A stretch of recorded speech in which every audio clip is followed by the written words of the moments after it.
Hi there, I'm Adam Lovelady with Toyota Motor North America, and I'm here to talk to you about PCS, the pre-collision system that's now standard on almost every one of our Toyota models. You may have already seen some great content from us here at Toyota that explains PCS, but I'd like to take a few minutes to walk you through what you may actually experience from behind the wheel. As you may know, the pre-collision system with automatic emergency braking is just one part of our Toyota Safety Sense suite of advanced active safety technologies. The pre-collision system constantly monitors the road ahead and is on the lookout for a potential frontal collision. And it's designed to help mitigate or hopefully prevent frontal collisions with certain obstacles. All of our TSS pre-collision systems can detect a vehicle ahead. Many of them can detect a pedestrian ahead, while the newest TSS 2.0 version can even detect a bicycle. That said, the conditions in which the system works may vary. Please refer to toyota.com or your owner's manual for exact information on your model. Now, the pre-collision system operation can be divided into three potential scenarios, depending on the severity of the risk as calculated by the system. Let's take a look at the first one. In scenario 1, let's say you're driving down the road and PCS spots an obstacle that is detectable to the system. In this example, it's a vehicle that's suddenly stopped ahead in traffic. If the system then determines the possibility of a frontal collision is high, it will warn you with an audible alert, like that. And it will display a brake message on the multi-information display. Now, if you immediately react to the warnings and brake, the PCS warning will stop.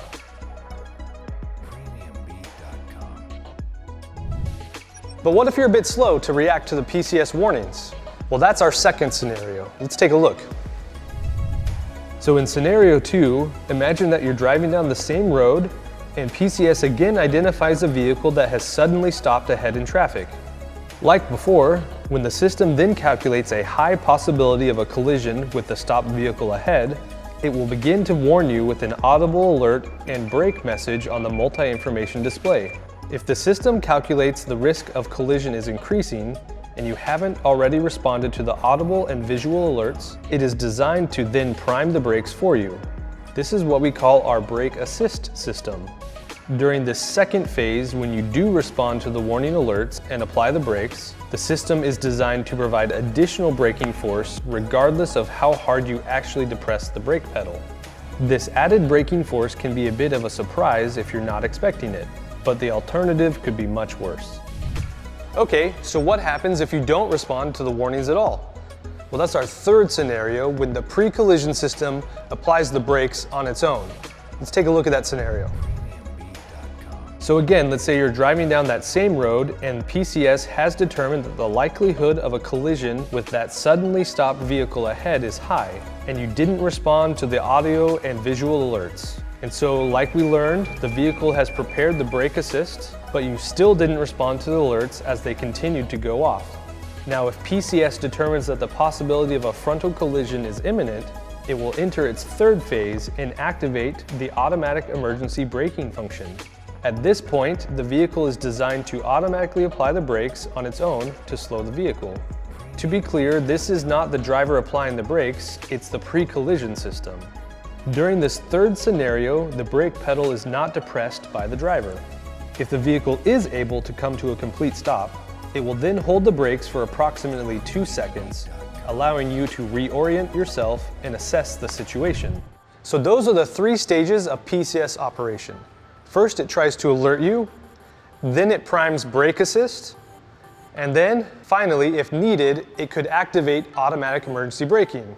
Needless to say, this can all occur quite quickly, depending on the circumstances. But for the sake of this video, we've broken it down step by step to help you understand the PCS process. A safety system like this can go a long way in helping make the roads safer for both you and drivers around you. But PCS is not an autonomous driving feature, it's an active driver support system. It should not be relied upon for normal braking operation. While the effectiveness of this function can obviously vary depending on the vehicle's current speed, and its surrounding conditions, it can be very helpful in slowing the vehicle enough to hopefully prevent a potential collision entirely, or at least mitigate the severity of the collision. It doesn't work in every situation, like if a vehicle crosses in front of you at an intersection, or if snow or rain are interfering with the sensors. Ultimately, drivers are responsible for their own safe driving. Another important note is that PCS defaults to the driver's judgment. If PCS thinks that the driver is trying to avoid a potential collision by swerving or by accelerating to get out of the way, PCS will stop functioning. Refer to Toyota.com or your owner's manual for more information about PCS and its limitations. Thanks for watching this video, and be sure to look for more great videos like this from us here at Toyota.